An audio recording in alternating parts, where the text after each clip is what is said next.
Well, hey everybody, sorry about the little delay in getting here. Just wanted to make sure y'all know we're still on the trip to like self-improvement. Yay! Come on everybody, say yay! Seriously though, I'm still looking into all this stuff. I still have people I want you to listen to.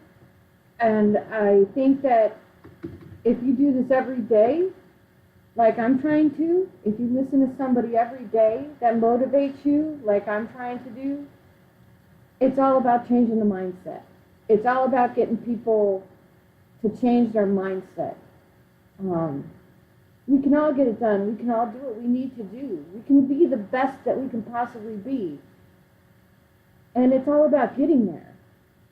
The journey, what it creates, what you become after you've completed that journey.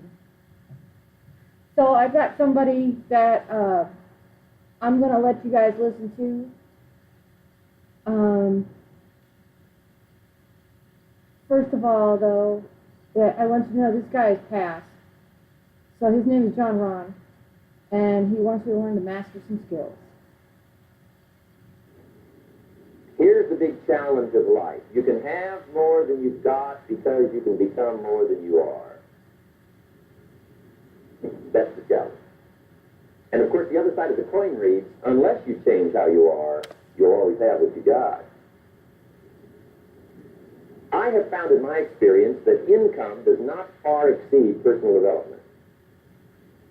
Now, sometimes income takes a lucky jump.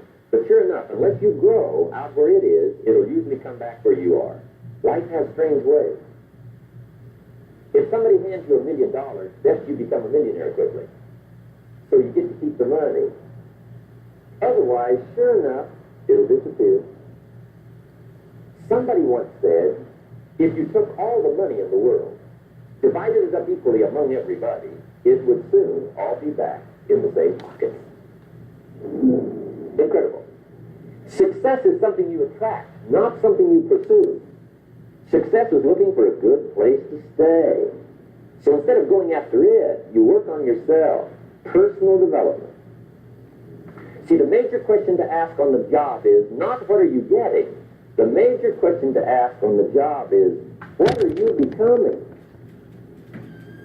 See, the big question is not what am I getting paid here. The big question is what am I becoming here? Because true happiness is not contained in what you get. Happiness is contained in what you become. So that's our major subject for tonight, personal development. Of all the assignments Mr. Schultz gave me at age 25, this was probably the most difficult. In fact, I'm still working on this one. I think it's an unending challenge to see what you can become. The next subject is called Basic Laws. And it's good to study the basics. And I call these basics primarily because they come from the Bible. Now, I'm not a theologian or a minister, and that'll be apparent. But Mr. Schultz taught me that the Bible was a good textbook for ideas and stories and success equations, how to live the better life. I found out that was true. He also taught me that the Bible is as practical as it is spiritual, and I found out that's true. If you look at your bank account and your income and you're not happy, there are several places in the Bible to check to see what the heck's wrong so you can make the changes. And we're going to cover some of those tonight called basics. Okay. The next subject is my favorite, setting goals. Mr. Schultz taught me how to set goals. What a favor that was. One morning at breakfast, shortly after I met him, he said, Jim, let me see your current list of goals, and let's go over them and talk about it. He said, maybe that's the best way. I want to pause this a little bit for all my pagan brethren. Just because it comes from the Bible doesn't mean that there's a lesson and that there's value to that lesson. So I want you guys to take that all with a grain of salt because I seem to, and I still think that those lessons that we're learning are very valuable. That can help you get a better direction started. And I said, I don't have a list. He said, well, is it out in the car or home somewhere? I said, no, sir. I don't have a list. anywhere. He said, well, young man, that's where we got to start. He said, I can tell you right now, if you don't have a list of your goals with you, he said, I can guess your bank balance within a few $100s. Which he did. And that got my attention. I said, you mean my bank balance would change if I had a list of goals? He said, drastically. That day I became a willing student how to set goals. And sure enough, learning how to set goals changed my life. And I often wondered why no one had ever taught me how to set goals up until age 25. I went to high school, but if they offered it, I missed it. I went to college for a year, never heard it. I worked for Sears. Really? And to my knowledge, Sears never taught it. Right? How to set goals. So here I am, age 25, married, my family's starting, I've been to college, I'm working, and I still don't know how to set goals. But fortunately, when I was 25, I met the man who taught me how, and it revolutionized my whole life. Economically, socially, personally, it's incredible. So I want to share with you tonight what Mr. Shoaff shared with me, how to set goals. It can be a life changer. Okay. The next subject is the negative part of the seminar. Life is part negative, so we got to talk about the negative. And this subject is called diseases of attitude. Diseases of attitude. There's a lot of things that can wreck your chances to do well. We live in a rather dangerous world, so you've got to be not only wise, you've got to be careful. Now, attitude diseases are just as bad as physical diseases, right? High blood pressure, heart trouble. I mean, a lot of things lace your chances to do well. So you've got to be careful. And attitude diseases are deadly. I mean, they'll destroy all the good things you start. Okay? So we'll go through those attitude diseases, how to spot them, how to look for them, what they are, and the cure. And I'm a pro on these because I've had them all, so I can give you excellent advice on these. Now, the last subject we're going to consider tonight is called the day that turns your life around. The day that turns your life around. And under this subject, we're going to talk about the emotions that can change your life. Human beings are emotional creatures, and emotions are powerful for life change. Now, of course, emotions are so powerful they can go either way on you. Emotions can either build or destroy. So you really have to employ emotions properly. We call civilization the intelligent management of human emotions. If you can intelligently apply your emotions in the right direction, no telling what can happen. Could turn your life around one day would be sufficient. So we'll talk about those. Okay.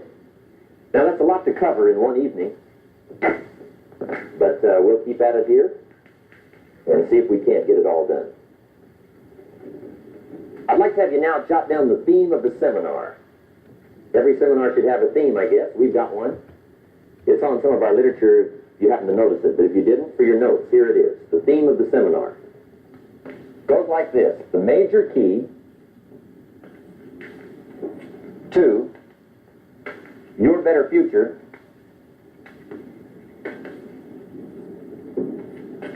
is you. That's the theme of our seminar tonight. The major key to your better future is you. And I'd like to have you underline two words just to give it some added punch. Underline the word major and the word you. So that it reads, the major key to your better future is you. Now my first suggestion is, transfer this to a card or something where you can put it up where you can see it every day.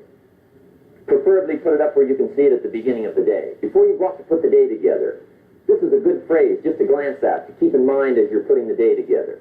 It's called the silent seminar. If you'll just let this talk to you during the day, I found it to be tremendously helpful. The major key to your better future is you. For a big share of my life now, I didn't have this one quite figured out. Among a lot of things I didn't have quite figured out. Many things used to puzzle me back in those early days. I used to wonder why two people could work for the same company, one make twice as much money. Now, see, that used to puzzle me. And maybe they were the same age, graduated from the same school, live in the same community, work for the same company, with the same products and the same services. They've got the same traffic, the same problems, and one makes $1,000 a month, the other one makes $2,000 a month. Now that was my puzzling question. Why would this long list be the same and the money twice as much? I asked, what's the difference between 1,000 a month and 2,000 a month? And I don't mean 1,000 a month, right? I can figure that out. But what makes the difference? Why would one person do twice as well, 3 times as well? Speaking economically, now I know there's more than one way to do well. I understand that. But in this little narrow area called compensation, what's the difference? Well, back then, with my faulty thinking, I'm trying to reason it out. I thought, well, maybe time makes some of the difference, right? Some people do better because they have more time. I used to say, Harold ought to be able to do well. He's got a lot of time. If I had all of Harold's time, I could do well. Now, that's got to be dumb, right? Number one, you can't get somebody else's time. A guy said to me one time, he says, you know, if I had some extra time, I could make some extra money. I said, then forget it. There isn't any extra time. Hey, when the clock strikes 12 midnight, that about wraps it up, right? I mean, you can look around the gongs there for a little more, but it's over. You say to the guy, what are you doing? He says, looking for extra time. See, they'll come and take you away, right? There isn't any more time. Now, if you can't get more time, which you can't, what could you get more of that would make a difference in economic results? And here's the key word. Make it a part of your notes. We're going to consider it tonight. The word is value. And I have a little phrase for your notes. Value makes the difference in results. Value makes the difference. You can't get more time, but you can create more value. Now, here's the first lesson of economics. Everybody should learn it from the time they're old enough to understand what a dollar means, how to earn one, how to get one, how to keep one, what to do with it. First lesson of economics. We primarily get paid for value. That's lesson 1. Bringing value to the marketplace, that's how you get paid. You don't get paid for the time. I know it takes time to bring value to the marketplace, but you get paid for the value, not the time. Now, since that's true, here's one of the key questions of the evening. Is it possible to become twice as valuable at the marketplace and make twice as much money in the same time? Could you become 3 times as valuable? Make 3 times as much money in the same time? Is that possible? The answer is yes, if. And it's always if, right?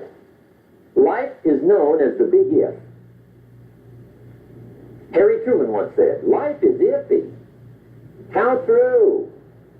And here's the big if we're going to consider it tonight. It's possible to do much better at the marketplace if you go to work primarily on yourself.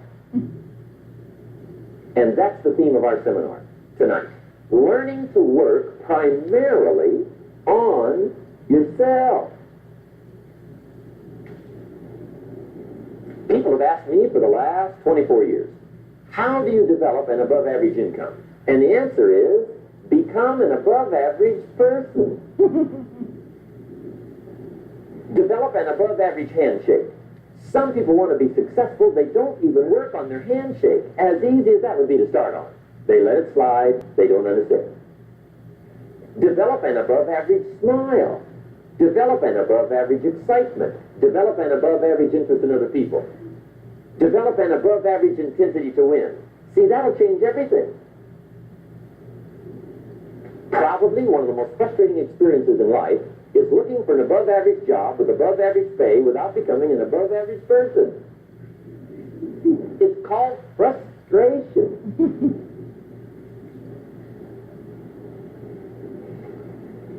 And Mr. Schultz gave me probably the greatest clue he gave me when I first met him. He said, Jim, if you want to be wealthy and happy the rest of your life, just learn this lesson well. He said, learn to work harder on yourself than you do on your job.